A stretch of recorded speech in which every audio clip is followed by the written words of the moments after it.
That was a real long one. But it's gonna work. It'll be good. Pause. Let's see. Man, doing this by yourself, I feel like I'm going crazy. I feel like I'm just like talking to myself. It makes me, um, you know what? I don't think you should be alone with your thoughts for very long. I definitely think that there's some detrimental, permanent damage that you can cause to yourself by just doing this every week.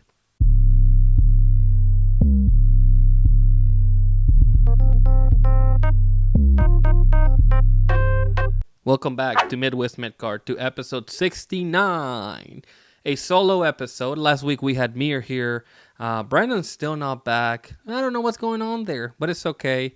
At least I'm here, and I have thoughts on the wrestling landscape. I would say, if this is your first time listening, please make sure that you subscribe on YouTube. If you are on YouTube, go on Spotify, leave a 5-star review. And on Apple Podcasts, the same. Make sure that you also like follow us on there, or like subscribe, whatever thing it is on there. Make sure you do that so that you get more of this. Make sure you also, if you like what we do here, there's more stuff coming. So go on the YouTube channel. That is youtube.com/@MidwestMidcard, and then you'll find some good stuff there. But again, we're working on some stuff, and by we I mean me, because I am the team. Sometimes feels like that. But anyway, like I said, too much time along with your thoughts. But we do have this space to just discuss some wrestling stuff that's happened. As of the recording of this episode, we won't talk about AEW because AEW is on during the recording of this for the most part. But my main thing here that I wanted to share with you all is this this whole thing that is going on with Liv Morgan. Last week with my boy Big Mir, shout out Big Mir, at Big Mir. At the Big Mir. I'll throw it up somewhere here. So he and I talked about a little bit of Liv Morgan and what her bigger plan is. I didn't expect a big reveal this week to be like, oh, I'm actually working with Dominik all along, and this is, my plan to fuck up the Judgment Day. Seems like Triple H, if I understand his type of booking, he lets things breathe, see how people react, and he will pivot if he needs to. In this case, it seems, again, that Liv is here. She is kind of on her own. Completing this revenge tour is more than just winning the title. It's also taking things away from Rhea Ripley. She wants to take away Dominik. She took away the title already, in a way. And she's going to destroy the Judgment Day by proxy because she wants to destroy Rhea. Dominik is just kind of there. He's just kind of taking it, and he doesn't seem to be working with Liv, at least as of right now. I don't know what Dominik is doing. I don't know what kind of Riz we're working here. I don't know what, listen, Dominik is a good looking guy. I'm not going to sit here and be like, oh, he's an ugly motherfucker, because he's not. That's just simply not true. I mean, I think that a lot of people found Rey Mysterio attractive when he was younger, and maybe even now, even as a bald guy, as an older bald guy, luchador, shout out Rey and your baldness. But Dominik definitely inherited some of those good looks, and I do think that a lot of people do find him attractive, and I don't know if it's the hair or what is it that's causing him to be so desirable, but clearly, Rhea Ripley's into him, and now Liv Morgan, maybe, it's forcing herself to be into Dominik, but I don't know, to me, it just seems that she's like, well, I mean, that's just kind of like a bonus, not only do I get to take away Dominik, because he's Rhea's, man, or, what is he, son? I don't know what the relationship is there. But not only am I taking that away, but also it doesn't hurt that he is a good looking guy, you know, that I'm attracted to him, maybe a little bit, you know. So we got some sort of triangle here. Finn Balor is out there to cock block. He's like, get out of here, you fucking bitch. And Liv is like, well, do you want me to get out of here? But maybe he doesn't want me to get out of here. And the crowd goes, ooh. And now, here's the thing. Here, I have one. I like this, actually. I like the fucking soap opera. I am Mexican. I grew up with telenovelas. So I'm not going to sit here and be like, this fucking sucks. I don't think it sucks. I think it's actually good. I actually like this shit. I think that it breaks a lot of intrigue. Now, my problem here is that as of right now, we don't have much of a love triangle, and that is the angle that they're kind of going with. It seems that it's Liv Morgan and his Dominik Mysterio, and then now Finn Balor getting in the way of their business, right? What does this do for Liv Morgan, the world champion? Because as of right now, she doesn't have a challenger. I don't know if she's going to be in Clash at the Castle. I'm aiming towards probably not. But again, what is the end game with her? Because she's just out here and she is doing her thing with Dom. If Dom, if she gets aligned with Dom, or like Dom ends up like succumbing to her advances or whatever, it's like, well, what do we do now? Because Rhea Ripley, is she like due to be back soon? Is she, is she gone for a while? Like, are we talking like SummerSlam or like Survivor Series, Because I don't know how serious the injury is. I don't know what kind of like recovery time we're looking at here. But it's just that like by herself, just trying to get Dom, it's like, what the fuck is the point? And like, it's not like she's gonna have a match with Finn Balor or like JD or like a different Judgment Day member like R-Truth, She is just kind of there, and she is, just instigating for now, being the world champion. So it's almost like when Rhea Ripley was just being the world champion and being the leader of Judgment Day and not really doing anything with the fact that she is the fucking world champion. So it seems like a silly fucking complaint, right? Because at the end of the day, Liv Morgan is going to be featured. Main event Liv is what I'm going to be calling her from now on. She's going to be continue to be featured in the show because she is in this love triangle, and because the Judgment Day is the main story of Raw, because they have so many members, or because whatever happens with them is the most important thing. But obviously Liv Morgan being linked to Dominik, and then Damian Priest being the world champion as well, is like, well, yes, they are the main event story on Raw, and they will continue being the main event story. So I don't know. What would I do? As of right now, the only goal, the only end game, the only plan that I have is to just have Rhea come back. Unless they build something else there where Liv can have like a feud with somebody, or like a title defense or something. Again, if Rhea doesn't get back soon, it's like, this is just going to get old, and it's going to be like, well, Liv Morgan, I mean, you have to defend that title. Like, we have to do something. Is she just going to be a world champion and also be like a valet to Dominik? And also maybe Dominik is not the end game. Maybe the end game is Finn Balor or somebody else in the Judgment Day, and then you end up with like, well, again, then you have the same problem. You have to have her feud with somebody. She can't just go out and just be a valet, or I don't know. I think that in that case, then she shouldn't even be a champion, because it's like, that doesn't benefit anybody in this case. So I don't know. It seems like you're booking yourself into a corner when you don't give her something to do while you wait for Rhea. And then you have that issue that Mr. Tony Khan had with MJF and Adam Cole. He didn't pivot, and then it ended up being that, well, Adam Cole is hurt. So by the time we got to the Devil storyline, Adam Cole was still hurt, and MJF then got hurt. Everyone's hurt. There's no payoff. MJF goes away. Adam Cole continues having this undisputed elite thing that just goes fucking nowhere.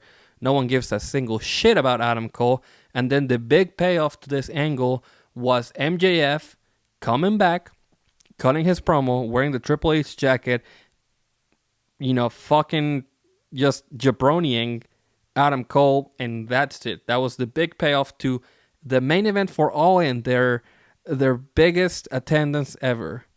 The payoff to that story was MJF just kind of beats him up, moves on. So I just don't want that to happen with Liv Morgan and Rhea Ripley. Rhea's still super popular, and she will come back as a babyface. So we need to give Liv something to do. We need to make her worthwhile as a champion, and then we need to have Rhea also. Again, if she's gonna come back soon, cool. If she's not coming back, then just fucking let's move on from this shit. Let's do something else. Do something else. What do we have next? I have more Raw stuff.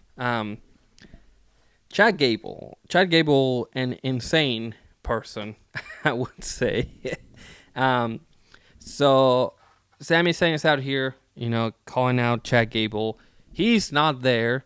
The Alpha Academy comes out instead, and Maxine is reading I guess it's like a letter that Gable wrote to Sami, and he's just kind of trashing them, being like, oh, well, everyone in this ring I helped. If I didn't help Tozawa, he would still be a ninja backstage. If I didn't help Otis, he lost. He couldn't even keep the Money in the Bank briefcase. He fucking sucks. If I didn't help Maxine, I mean, he didn't really say much about it. He was just like, she's just a fake Barbie. He just fucking misogynistic, Guy like me, Maxine, I would not allow that, but, I'm different. It's all I gotta say. And then he's like, and a guy like Sami Zayn, he's disheveled. He looks like shit. He would have been, brutalized and beaten by Gunther, so I help him out. And, of course, Sami's not having any of that. He's still, trying to, bring the Alpha Academy to him. Chad Gable, comes from behind, pause. He attacks him, and the Alpha Academy just has to kind of watch it. They do try to help as much as they can. Otis, for a brief moment, he stood up to Chad Gable, and he got the biggest fucking reaction I've heard in my entire life. And I'm just being, it's not actually the biggest reaction I've ever heard ever, but it is probably the biggest reaction that Otis has had. And it does make me wonder if the plan was to have him win the briefcase in 2020 regardless. Did they think that the crowds were going to come back sooner, and then they could pay off this popularity for Otis when the crowds came back, and then they didn't come back sooner, so then you ended up with having, him lose? Because without their reactions, the Otis act is just kind of it's not bad, but the fact that the crowd enjoys it, being there to witness it, is what really helps him, quote unquote, get over. I said, insider term, look at this fucking guy. He's talking with insider terms. What helps Otis is that. So if he doesn't have that, then again, you end up with this why the hell is he the Money in the Bank winner if he's not going to cash it in? So then he just loses it to Miz, and Miz cashes in, and then Miz becomes a transitional champion. So it was just kind of a lost Money in the Bank winner because there was no clear plan for Otis. Or again, if there was, and they were relying on the crowd, well, the crowd wasn't there. So, just a fucking mess. What a fucking mess. What a mess, Otis. What are we doing with Otis? But seems that this is the path to have him eventually turn on Gable. I still want Gable to win that IC title, so I don't know like what I don't know how you get there, because if you have Gable beat, let's say you have Gable beat um, Sami Zayn, then do you like when does Otis turn on him? Because if Otis is gonna turn on Gable at Clash, or like if you're gonna have him like wait more, let's say why wouldn't he? Either A, is he gonna help him at Clash and then just not turn on him, or B, I guess he just lets him get a clean win, or C, he does turn on Otis, but then, or sorry, on Gable, but then Gable loses again. It's like, that's kind of fucked up, right? That Gable loses again with the Intercontinental title on the line. How many times is Gable gonna lose? I still can't excuse the loss at what was the last event, at King and Queen of the Ring. That one made more sense. You had the triple threat, and maybe it wasn't Gable's time yet. Otis. I think that if the Gable heel turn came, I don't know. It's just the timing is just so weird, because I keep thinking about him losing to Gunther at least like 4 times, and then him losing to, like, if he hadn't lost all those times, I would excuse the losses to Sammy a lot more. But at this point, he's lost to Sammy at least twice, essentially. Even if you want to count the 3-way or not, whatever. Gable is on a fucking run, though, on doing the best work of his fucking career. So Gable is like, who's he gonna attack? I don't know if it was Sammy, or I think it was Sammy. Maxine is like, no, please leave him alone. Or maybe, I don't know if it was Cesaro. I don't know. It doesn't matter. Maxine is like begging Gable, and Gable's like, if you want me to leave him alone, you need to get on your knees. Pause. And Maxine gets on her knees, and she's like begging him, and it's like an insane visual. It's fucking crazy that they actually, that she went ahead with it. I think that she should put her in an ankle lock. I'm sorry, but like, it's gotta happen. He's tuned up, the aggressiveness a little bit, but we can do more, Chad. I think we need to do more, is what I would say. So, Otis is like, so they start getting to some sort of, Sammy and Gable are fighting. Otis is like in the apron, and I think he's like checking on Tosawa and Maxine. So then Sammy throws Gable onto Otis, which causes Otis to push them, outside the ring. Gable is like, oh, Sammy fucking did it. So then that's when Otis hits Sammy with like a world's strongest slam. And then, we just kind of continue we move on to the next chapter of this saga. But I'm loving this. I'm sorry, I'm going to come across as a fucking hater. Call it whatever you want. I am not a fan of Otis. I do like the act. I like the fact that he gets the reactions. And I respect that people like him. I just always think about, like, what is the long-term goal with this? Why would you sacrifice Gable, which you can really invest in, with Otis? Like, are you realistically going to have Otis be like a player? And I'm not even saying like a main event player, but is he that solid mid-carder that you need? Or what is the goal here? To me, the money is in having Gable continue being just fucking insane. If you don't want him to abuse the Alpha Academy, that's fine. Throw him with the Creeds. They have similar styles. It makes a little more sense. He can coach them. They can just be aggressive. They can do the intensity, intelligence. What is the other one? Integrity. Integrity thing. They can just be wild. But, Gable can continue being like a funny coach. Kind of push him.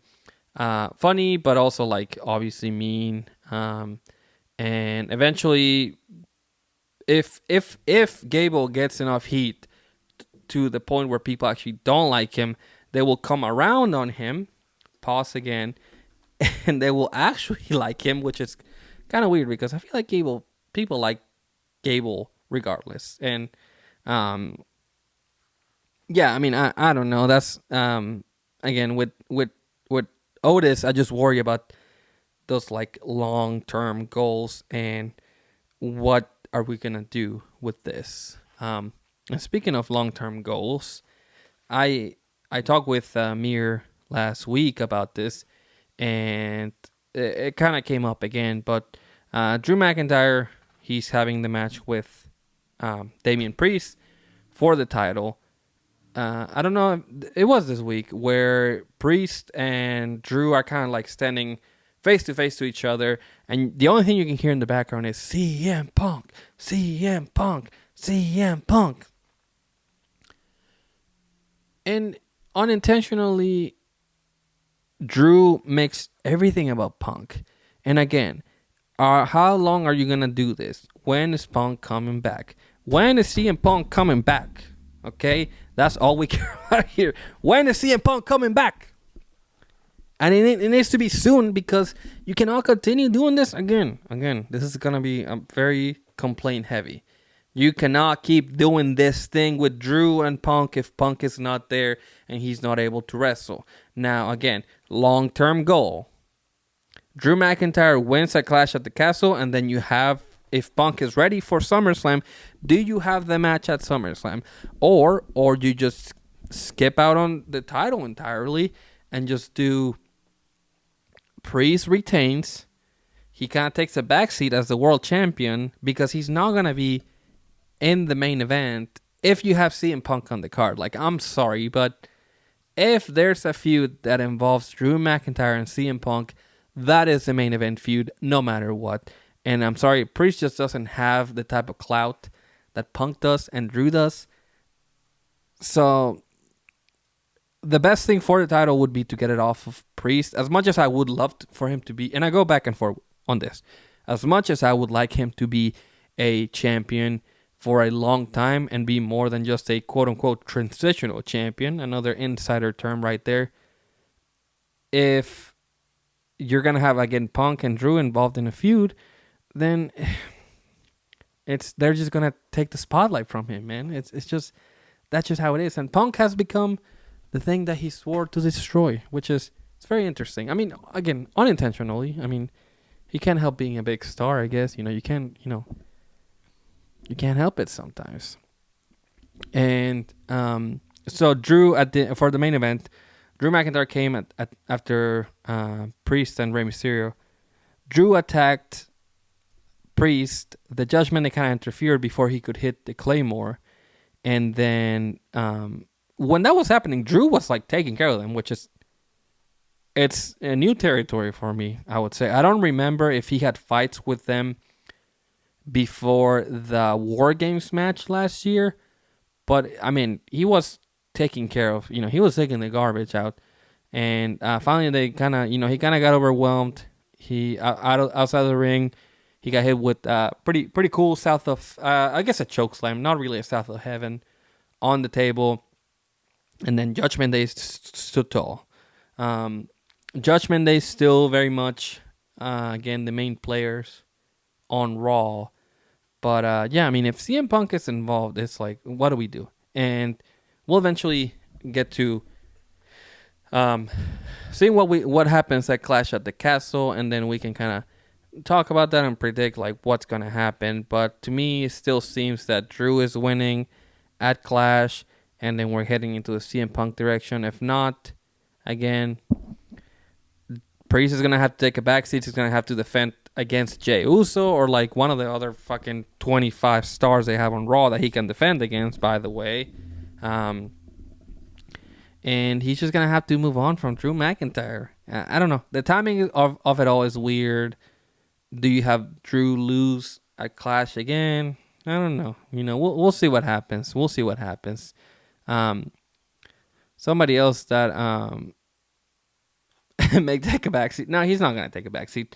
SmackDown has not been the most enjoyable show for me. It's just lacking some substance. Cody, hopefully with this new thing with AJ Styles, which AJ Styles did the Mark Henry fake retirement, word for word, bar for bar. Henry wasn't upset about it, but if he was, he could definitely been like, he stole my whole fucking flow. So he wasn't upset about that. He was just kind of cool with it, I guess. It's cool that they referenced it in a way. It was like the same exact setup. I saw it coming from a mile away, and that's not necessarily bad because the execution was cool. AJ, he hit Cody and he put him on the Styles Clash on the steps, and I thought he was gonna hit it on the steps, and I was like, holy shit! But he hit it off of the steps onto the floor, and it looked really great. I think that the Styles Clash is a move that almost always looks good.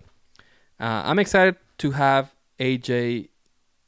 He seems to be aligned with the OC again, the club, or I don't know what they're called nowadays, but they seem to be aligned together. So I am happy about that. At the very least, I knew he wasn't gonna retire, but now that he's got this like higher aggression, I do hope that there's more Cody stops being a fucking doofus babyface, man.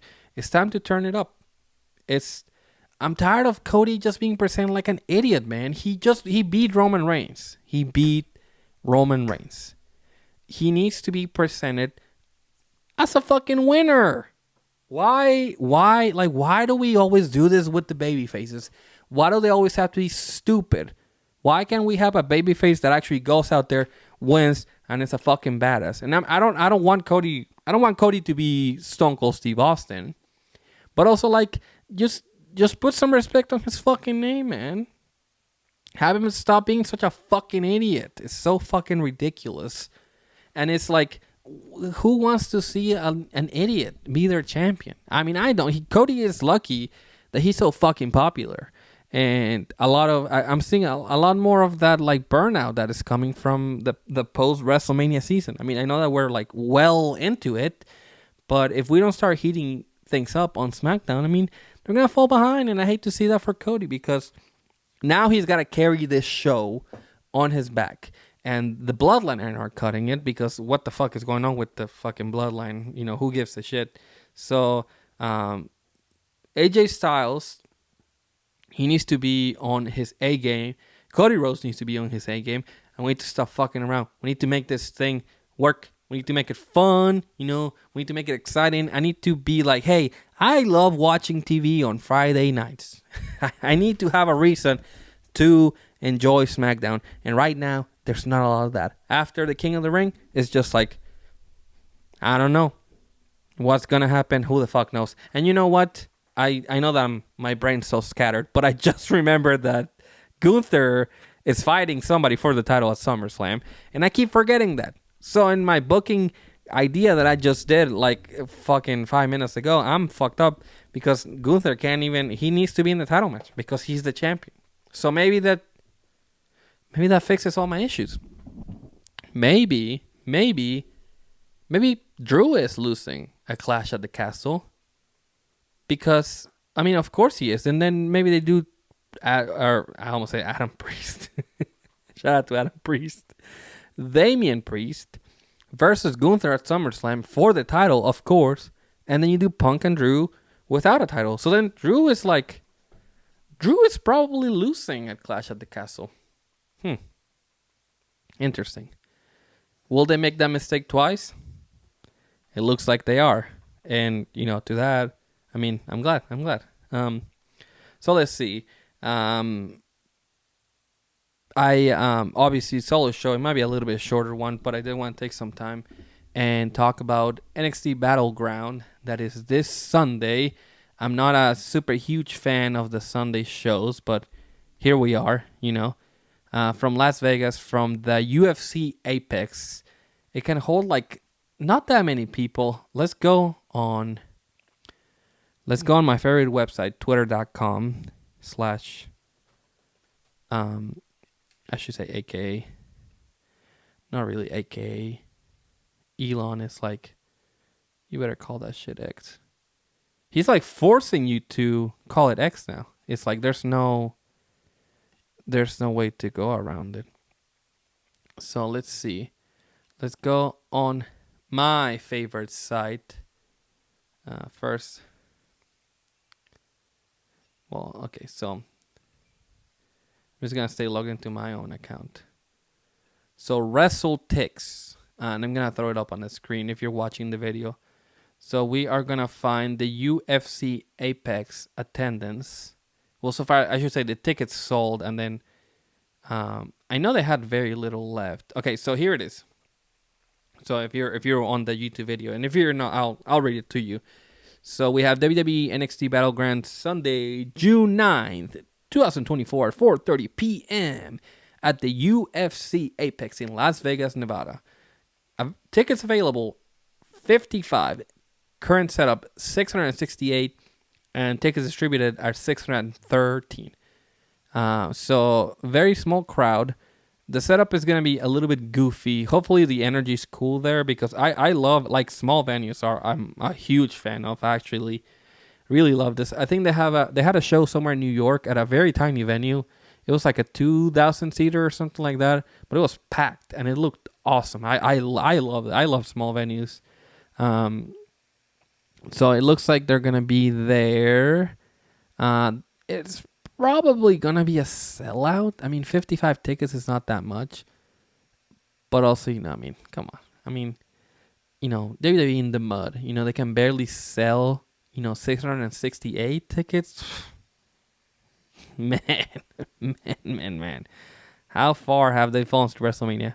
Tribal Chief, we need you back. We need you back, Tribal Chief.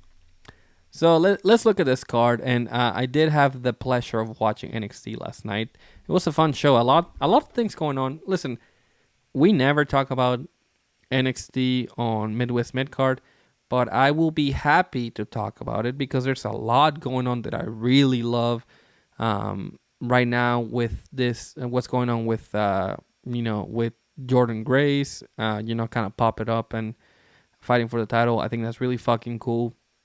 I hope they bring more TNA people, at least a couple of them, to just kind of like make appearances. And I hope that some people go to TNA, obviously, from NXT. And also there's some sort of relationship there. Not necessarily like an invasion or something, but just like, some. I think in the perfect world, what I would do is to utilize places like TNA to send people on excursions. So you can only learn so much from NXT, and if you want to go to a place where it's a little more quote unquote I mean, this TNA we're talking about. So if they're a little more organized and they still have a lot of like independent talent on it, you can learn a lot about being an independent wrestler on TNA, even if it's not quite an independent company. And you can even utilize, Wrestling Revolver is pretty closely linked to TNA. You can even utilize that to when you send somebody on an excursion to TNA from NXT, they can learn more about like being an independent wrestler, because a lot of the people from NIL have no idea what that's like. And I think there is a lot of value in that, call it, paying your dues or whatever you want to call it. But I think there is value in that, so I would do something like that. And then if you need to send somebody elsewhere to learn something else, you have Noah, and then you have All Japan. I don't know if they're working with All Japan, but I know Noah was trying to. They were trying to have a stronger relationship with WWE, so. You can also send, again, some of the NIL people to Noah for like a month or two, and they can get polished, really heavy, and they come back and they're even better. I do think there's a lot there where, again, you can utilize these companies that want to work with WWE to help your wrestlers get even better, and also put some name. I do think there's a benefit. Even if you send fucking Josh Briggs to Noah, I think it'd be pretty fucking cool. But fuck Josh Briggs. So anyway, NXT. What was it? NXT Battleground from Texas. We have Shayna Baszler versus Lola Vice. This is an NXT Underground match. This is what the SummerSlam match with Shayna and Ronda should have been. I do think Vince was still involved. Well, maybe not. I don't know. But, I mean, that MMA rules match was just not it. But if you take down the ropes, do the blood sport, the tap or submission rules that they do on NXT Underground, I think that if you had that would have been way more interesting than doing whatever they did at SummerSlam. So Shayna and Lola, I'm very excited for. Two girls that have legit MMA background that can make things look good because they probably, apply some holds and, throw some hits that are going to look really good. I'm excited for this match. Actually, I'm not trying to be funny. Lola Vice is very nice to look at, but I'm legitimately very excited to see this match, and I hope they come out in geese or something. I think that'll really add to it. I think Lola Vice gains more from beating Shayna, but Shayna's also kind of like rebuilding herself right now. She could take the L, but I mean, it doesn't help anybody really to lose. But I'm gonna predict Lola Vice is gonna win this one. Next up, we got the NXT Tag Team Championship. We got the Supersonic Duo, Axiom and Nathan Frazier versus the OC, Luke Gallows and Carl Anderson. This past week, or a couple days ago on NXT, they did this angle where they kind of went over to the this merch bus that Axiom and Nathan Frazier were like in, and they went to attack them. And that was pretty cool. I like when Gallows and Anderson are just fucking bullies. I do think they should win the NXT tag team titles just to like add something to them. I think it'll be cool to have them tag along with AJ as champions, and it'll add a little more credibility to the OC. And even if you want to take it as far as having Mia Yim winning the North American title, hey, then you just built a whole faction with champions. And Triple H is a championships guy. If you have a hot, heel faction, they are going to have all the titles. And WWE has way too many titles, so at least utilize them for the stories. So I'm going to predict that Luke Gallows and Carl Anderson will win this one. Next up, we got the NXT North American Championship in a triple threat. We got the champion Oba Femi, Wesley, and Joe Coffey. Joe Coffey feels very Polar Bear in Arlington, Texas. He's very... I don't think he belongs in this match. I wish it was just Oba Femi and Wesley. That's a more interesting match to me because Oba is just a big fucker and Wesley is a small guy. And I love a small guy versus a big versus little guy. A David versus Goliath match. It's probably one of my favorite types of matches. I mean, I love Daniel Bryan and Brock Lesnar from Survivor Series. I think Oba Femi's probably going to retain. Joe Coffey does have Gallus, and it looks like they are positioning them in the show to be a stronger force. They had a hot, promo on NXT where they just were kind of complaining about everybody and how they have more credibility than others and blah, blah, blah. Wesley just kind of came back, so he has something to say for being the champion, but Oba Femi is probably going to keep the North American title. He'll probably keep it until it's time for him to be the NXT World Champion. And he still has a little bit to go. So next up, my most anticipated match and you know what? I'm saying my most anticipated, but I forgot that the two main events are crazy too. So I'm so hyped for this. The NXT Women's North American Championship 6-woman ladder match. We have Lash Legend, Fallon Henley, Mia Yim, Mitchin, whatever they call her nowadays, Jada Parker, Sol Ruka, and Kelani Jordan. They had this sit-down segment on NXT where they just all kind of make a claim for why they should win. The big highlights were Jada and Lash. Lash Legend is... Her promo and presentation is just, it's incredible. She's great. She's fantastic. With her faction, with the Metaphor, it would be cool to have her be a champion in there because they're just fun to see, and it might add something to the whole triangle with Trick Williams. I love a love triangle or like a love story of some sort. But also, I mean, listen, Sol Ruka is my favorite to pick. I don't know if that's what I'll predict, but any of those girls, I mean, except for Fallon. I mean, I'm sorry, Fallon Henley, but any of these girls could be the North American Championship. The champion.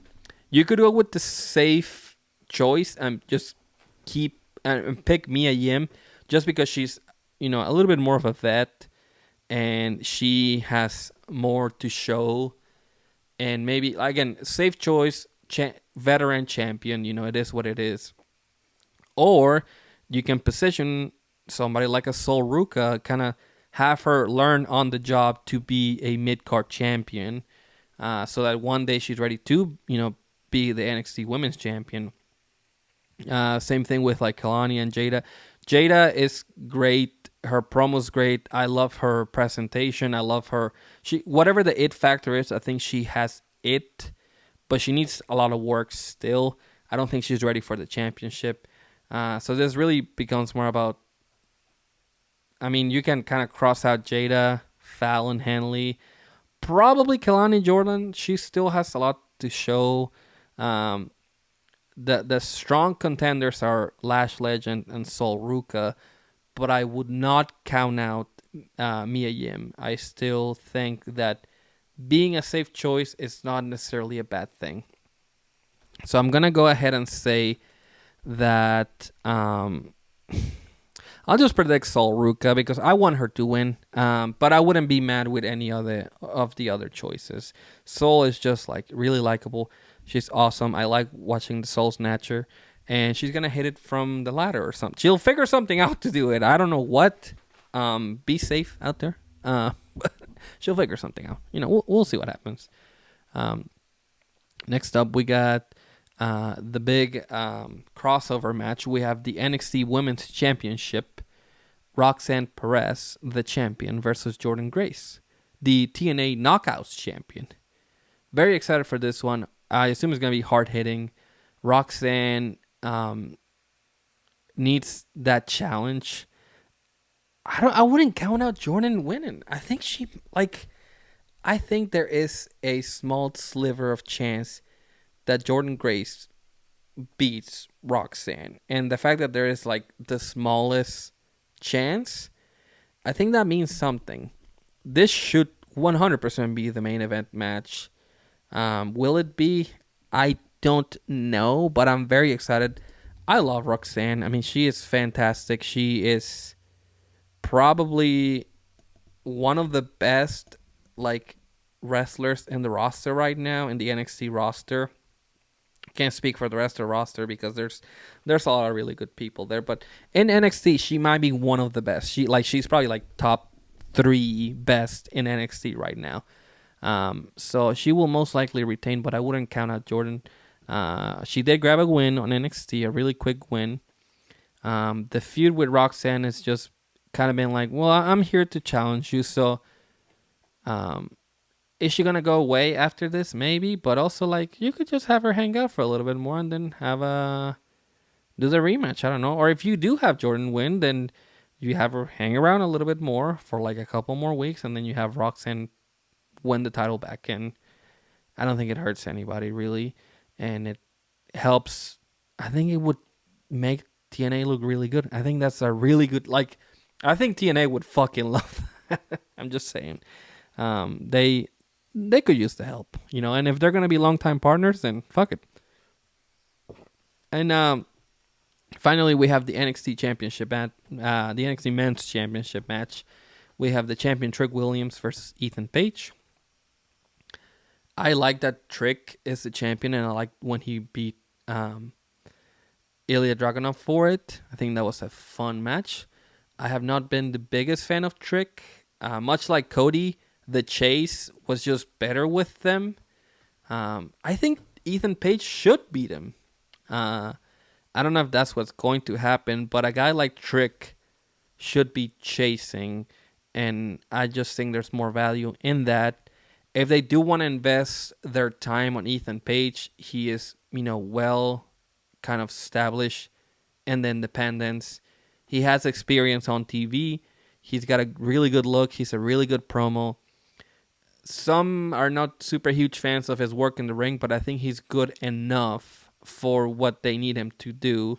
He's like I wouldn't say he's a better version of anybody, but he's a good promo. I think he's got a lot to give to NXT.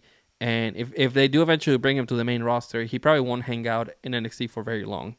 And I would have him win. I don't know if I want to. Maybe I do want. You know what? Fuck it. I'm going to predict that Ethan Page is going to win the NXT Championship. And we'll see what happens after. It seems like he's signed to NXT now, according to, if I recall correctly, the whole thing with Ava. I do like that Ethan Page was like, I'm not running from the grind. Shout out to Will Ospreay for that one. So yeah, let me know what you think. If you like the hour episodes, then sorry this was a little bit more brief. Not that. We've gone like 46 minutes or something like that.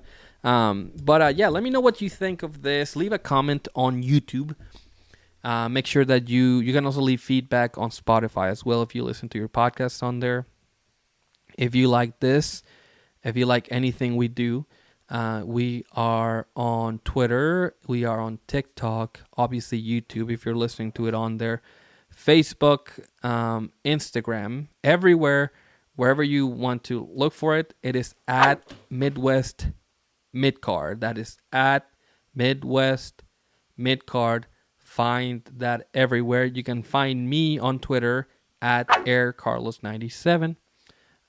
We're probably just gonna wrap it up right there. I hope it wasn't too much of a weird episode. I know that being by yourself is not like ideal for this type of format, but hopefully you enjoyed it. And if you hated it, that's fine. That's fine too. I respect your opinion. I'm not a crazy guy. I respect what you have to say. So anyway, let's go ahead and close it. I hope you guys liked it. Make sure you live, laugh, love, and wrestle. See you guys next week.